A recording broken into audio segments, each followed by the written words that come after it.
అరే జావా అంటే నాకు జంగిల్లా అనిపిస్తుంది. కోడింగ్ చూస్తేనే భయం. భయపడుకురా బన్నీ, జావా అంత కష్టం కాదు. నిజమా?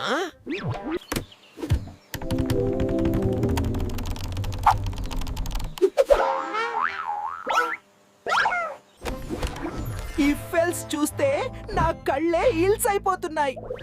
అందుకే సరైన ఛానల్ కావాలరా. Code with Java. Java program in beginner to advanced. Simple Telugu explanation. అబ్బా సూపర్ రా. Hello everyone, welcome to our channel code with Java. ఈరోజు జావాలో లూపింగ్ స్టేట్మెంట్స్ గురించి తెలుసుకుందాం. లూపింగ్ స్టేట్మెంట్స్ అంటే వర్క్ని రిపీటెడ్గా చేసే కోడ్. ఫర్ ఎగ్జాంపుల్, మీరు ఇన్స్టాగ్రామ్లో రీల్స్ చూస్తున్నారు. మొబైల్ డేటా ఉన్నంతసేపు రీల్స్ వస్తూనే ఉంటాయి. అదే మొబైల్ డేటా అయిపోతే రీల్స్ రావడం స్టాప్ అయిపోతాయి. అలాగే జావాలో కూడా కండిషన్ని బేస్ చేసుకొని ఒక వర్క్ని రిపీటెడ్గా చేయడాన్ని లూపింగ్ స్టేట్మెంట్స్ అంటారు. దట్ ఐ థింక్ వాటో వాట్ ఇంగ్లీష్ తగలయ్యా. ఫర్ ఎగ్జాంపుల్లో డేటా ఉండడం అనేది ట్రూ, అలాగే డేటా అయిపోవడం అనేది ఫాల్స్. డేటా అయిపోయేంత వరకు రీల్స్ వస్తూనే ఉంటాయి. అలాగే జావాలో కూడా కండిషన్ ఫాల్స్ అయ్యేంత వరకు రిపీటెడ్గా టాస్క్ జరుగుతూనే ఉంటుంది. సో ఇలా రిపీటెడ్గా టాస్క్ని ఎగ్జిక్యూట్ చేసే స్టేట్మెంట్స్ని లూపింగ్ స్టేట్మెంట్స్ అంటాం. ఫర్ ఎగ్జాంపుల్, నేను నా నేమ్ని 5 times ప్రింట్ చేయాలి అనుకుంటున్నాను.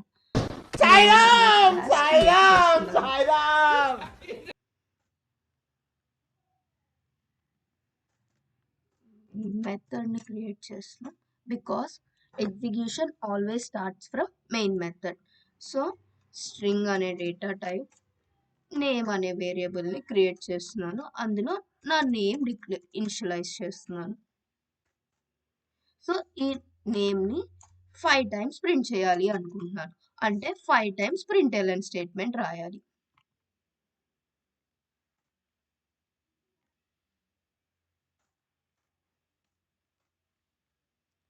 సో ఇలా 5 times println స్టేట్మెంట్ రాస్తే నా నేమ్ 5 times ఎగ్జిక్యూట్ అవుతుంది. అదే నాకు 100 times కావాలి అంటే 100 times రాయాలి. 1000 times కావాలి అంటే 1000 times రాయాలి. సో ఇలా రాయడం కష్టం కాబట్టి ఈ కోడ్ని రెడ్యూస్ చేయడానికి మనం లూపింగ్ స్టేట్మెంట్స్ని యూజ్ చేస్తాం. సో ఈ looping statements 3 types: for loop, while loop, do while loop. ఈ 3 లూపింగ్ స్టేట్మెంట్స్ రాయాలి అంటే మనకి 3 పారామీటర్స్ కావాలి. ఆ 3 పారామీటర్స్ ఏంటి అంటే declaration or initialization, condition, updation. So declaration or initialization, condition, updation. So declaration or initialization అంటే ఏంటి అంటే వేరియబుల్ని డిక్లేర్ చేసుకొని వాల్యూని అసైన్ చేయడం. Second one condition. మీకు ఎన్ని టైమ్స్ రిపీటెడ్గా వర్క్ ఆర్ ఆ టాస్క్ జరగాలో అన్ని టైమ్స్ కండిషన్ని రాసుకోవడం. Updation. Updation means increment or decrement. Increment or decrement operators అన్నమాట. So increment or decrement operators అంటే ఒక వాల్యూని వన్ యూనిట్ ఇంక్రీజ్ చేయడాన్ని ఇంక్రిమెంట్ ఆపరేటర్ అంటాం. ఒక వాల్యూని 1 unit డిక్రీజ్ చేయడాన్ని డిక్రిమెంట్ ఆపరేటర్ అంటాం. ఈ ఇంక్రిమెంట్ అండ్ డిక్రిమెంట్లో కూడా టైప్స్ ఉన్నాయి. సో అవేంటి అంటే ఇంక్రిమెంట్లో ప్రీ ఇంక్రిమెంట్, పోస్ట్ ఇంక్రిమెంట్. డిక్రిమెంట్లో ప్రీ డిక్రిమెంట్, పోస్ట్ డిక్రిమెంట్. అసలు ప్రీ ఇంక్రిమెంట్ అంటే ఏంటి, పోస్ట్ ఇంక్రిమెంట్ అంటే ఏంటి, ప్రీ డిక్రిమెంట్ అంటే ఏంటి, పోస్ట్ డిక్రిమెంట్ అంటే ఏంటో చూద్దాం. ఎగ్జాంపుల్ చూద్దాం.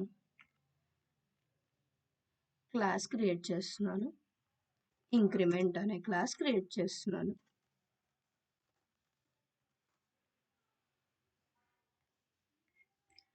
సో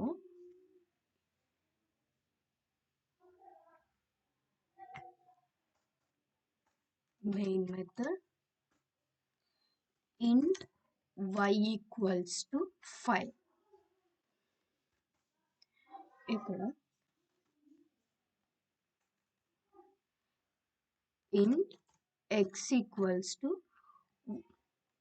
ప్లస్ y అని డిక్లేర్ చేసుకుందాం. system.out.println xని ప్రింట్ చేస్తున్నాను. సో ఇప్పుడు x వాల్యూ ఎంత వస్తుందో చూద్దాం. x value 6. ఇది pre increment plus plus y అనేది. సో అదే పోస్ట్ ఇంక్రిమెంట్ రాస్తే ఎంత వస్తుందో చూద్దాం. పోస్ట్ ఇంక్రిమెంట్ అంటే వై ప్లస్ ప్లస్.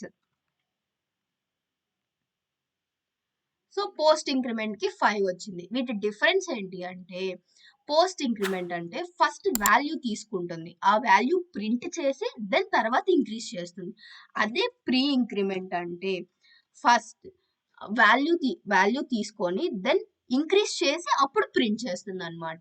సో వీటి రెండింటి మధ్య డిఫరెన్స్ ఇదే. దెన్ డిక్రిమెంట్ కూడా సేమ్. ఫస్ట్ ప్రీ డిక్రిమెంట్ అంటే ఫస్ట్ వాల్యూని డిక్రీజ్ చేసి దెన్ ప్రింట్ చేస్తుంది. అదే పోస్ట్ డిక్రిమెంట్ అంటే ఫస్ట్ వాల్యూని ప్రింట్ చేసి దెన్ తర్వాత డిక్రీజ్ చేస్తుంది. కట్. లూపింగ్ స్టేట్మెంట్స్ 3 టైప్స్ అని చెప్పుకున్నాం. For loop, while loop, do while loop. So ఆ 3 టైప్స్ లో ఫర్ లూప్ అంటే ఏంటో చూద్దాం. For loop. A for loop is a looping statement used when the number of iterations is new.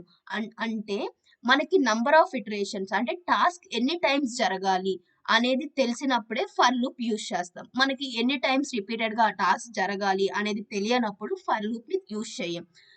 So for loop syntax. For loop లో declaration, initialization, semicolon must and should. Semicolon లేకపోతే error వస్తుంది. Condition, updation. First execution ఎలా జరుగుతుంది అంటే JVM first declaration and initialization ని execute చేస్తుంది. Then condition check చేస్తుంది.